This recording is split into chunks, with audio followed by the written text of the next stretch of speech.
Seorang itu sering melakukan dosa. Dalam masa yang sama dia mohon ampun juga kepada Allah. Syarat taubat 3. Pertama, an-nadamu fil qalbi, menyesal dalam hati. Yang kedua, al-iqraru bil lisani, diucapkan dengan lidah, astaghfirullah. Agak panjang, astaghfirullahalazim. Lebih panjang, astaghfirullahalazim alladzi la ilaha illa huwal hayyul qayyum wa atubu ilaih. Lebih panjang, Allahumma anta rabbi la ilaha illa anta khalaqtani wa ana 'abduka wa ana 'ala ahdika wa wa'dika mastata'tu a'udzubika min syarri ma sana'tu abu laka bi ni'matika 'alayya wa abu bi dhanbi faghfir li fa innahu la yaghfiru dzunuba illa anta. Saya belum hafaz, gerak-gerakkan aja mulut.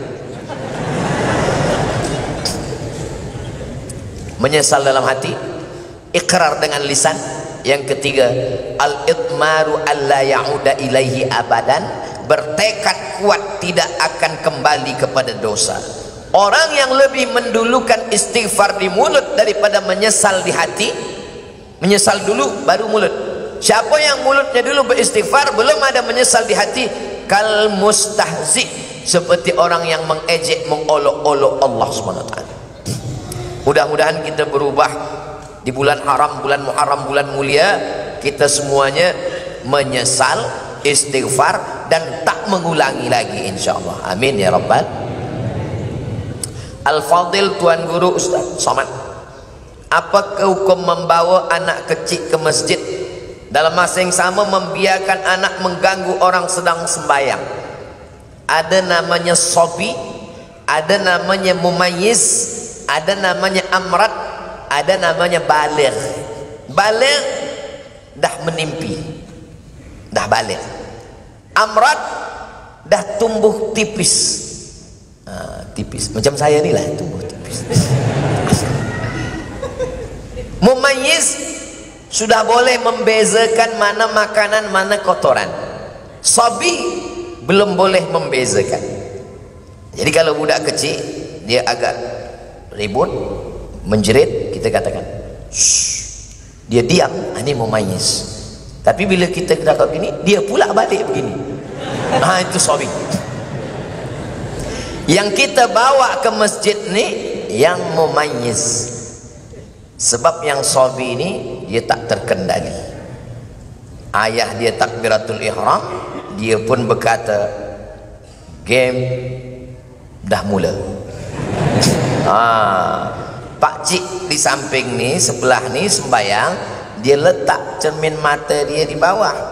Manakala ayah ni sembayang, budak ni berlari.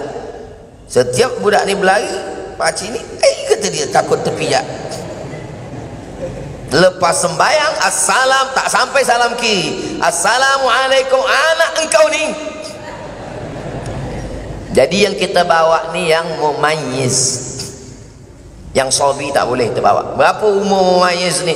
4 tahun, 5 tahun. Tengok budak, berapa budak. Ada pula puan bercakap, saya Pak Ustaz, jangankan anak, laki saya pun belum mumayyiz lagi. Nauzubillah.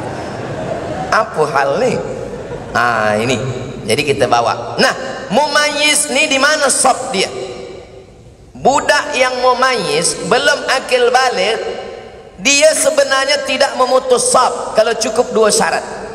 Jadi kalau ada orang sembahyang, dia letak anak dia di sebelah, sebenarnya budak ni tak memutus sab. 2 syarat. Syarat yang pertama, budak ni dah berkhitan.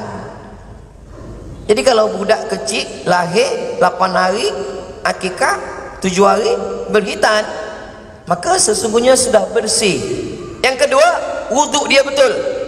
Kenapa budak-budak kecil kita larang?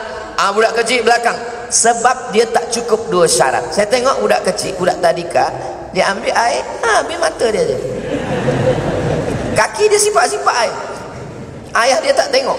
Yang kedua, budak kecil di tempat kita banyak belum berkhitan, dan tak mungkin pula ada satu security di pintu cek, dah ni kita apa, ini belum, ni belakang. Macam mana kita tak tahu? Jadi sebab kita tak tahu budak ni wuduknya betul ke atau tidak, apakah dia ada berkhitan belum, maka untuk al-khuruju minal khilaf, supaya keluar daripada khilaf, budak kecil buatkan satu saf di belakang supaya tak putus saf belakang. Budak kecil. Tapi budak kecil ni kalau dia saf belakang meribut, tidak. Masjid tempat saya, Masjid Agung An-Nur namanya, budak kecil tenang. Saya tazkirah Ramadan, budak kecil tenang. Saya heran, kenapa budak kecil tenang? Rupanya di belakang ada satu bawa rotan. Apa sebab saya tanya, oh patut budak ni tak meribut, engkau pukul? Tak ada Ustaz, kita tengok aja. Di muka Ustaz saya senyum, tapi muka budak ni. Ini tentang budak kecil. Kita bawa ke masjid. Kalau di masjid masih ada budak kecil, berbahagialah. Berarti apa? Masjid kita 20-30 tahun lagi tetap ada yang iktikaf kajian duha salat berjamaah. Allahu Akbar. Tapi kalau di masjid sudah tak ada lagi budak-budak, oh, kita tak tahu masjid kita boleh jadi macam masjid di Andalusia. Masjid Andalusia tak ada lagi orang sembahyang. Datanglah turis datang ke Andalusia, dia tengok dah jadi museum, tak ada lagi orang sembahyang. Dia nak sembahyang pun tak boleh, forbidden, tak boleh sembahyang. Maka dia azan di situ, Allahu Akbar, Allahu Akbar. Polis heran, apa awak azan sini? Batu-batu ni dah rindu lama tak mendengar azan. Jangan sampai masjid kita menjadi masjid seperti di Andalusia, sebab tak ada lagi budak-budak sembahyang. Tapi tetap kita atur, jangan sampai balik dari masjid semua naik, marah naik. Kata puan di rumah, abang ke masjid nak hilangkan setan, aku berjumpa setan di masjid.